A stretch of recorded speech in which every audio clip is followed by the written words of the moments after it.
بسم اللہ الرحمن الرحیم۔ سجدہ شکر ادا کرنے کا کیا طریقہ ہے؟ سجدہ شکر کے لیے طہارت شرط ہے، پاک ہو، صاف ہو اور قبلہ رخ بھی ہو، اور کیونکہ یہ نعمت پر ہوتا ہے، نعمت ملنے پر اللہ تعالیٰ کی طرف سے اس کو کوئی نعمت ملی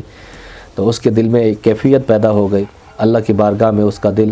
جھک گیا اور وہ اسی کیفیت کے اندر اللہ کی بارگاہ میں سجدہ ریز ہو گیا۔ تو قبلہ کی رخ ہو اور جیسے نماز کا سجدہ کیا جاتا ہے ویسے ہی ہو، اور اس میں سجدہ کی تسبیح بھی پڑھے، اور یہ کیونکہ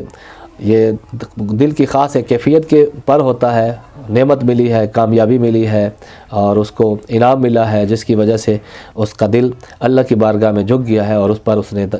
سجدہ کر لیا، تو اس سجدہ کو سجدہ شکر کہتے ہیں۔ اس کے اندر تسبیح بھی سجدہ والی پڑھی جائے گی، اور جتنی دیر اس کو لمبا چاہے کرنا تو کر سکتا ہے۔ تو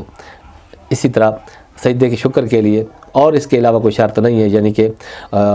مسجد میں جانا ضروری نہیں ہے، شرط یہ ہے کہ جگہ پاک ہو، جس جگہ پر وہ سجدہ کرنا چاہتا ہے کم از کم وہ پاک ہونا ضروری ہے، پاک بھی ہو، خود بھی پاک ہو، جگہ بھی پاک ہو اور باوضو بھی ہو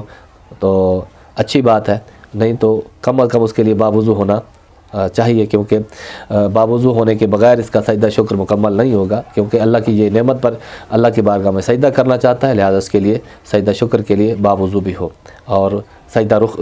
قبلہ رخ بھی ہو، اور پھر نماز کے لیے نماز کا سجدہ کر کے نماز کی طرح جیسے سجدہ کیا جاتا ہے وہ سجدہ کرنے کے بعد اس سجدے کے اندر کم از کم 3 تسبیحات سجدہ کے بھی ادا کرے، تو اس کو سجدہ شکر کہتے ہیں، کیونکہ یہ نعمت پر ہوتا ہے اور جس وقت نعمت ملے اس پر یہ سجدہ شکر ادا کر سکتا ہے۔ واللہ تعالی عالم بالصواب۔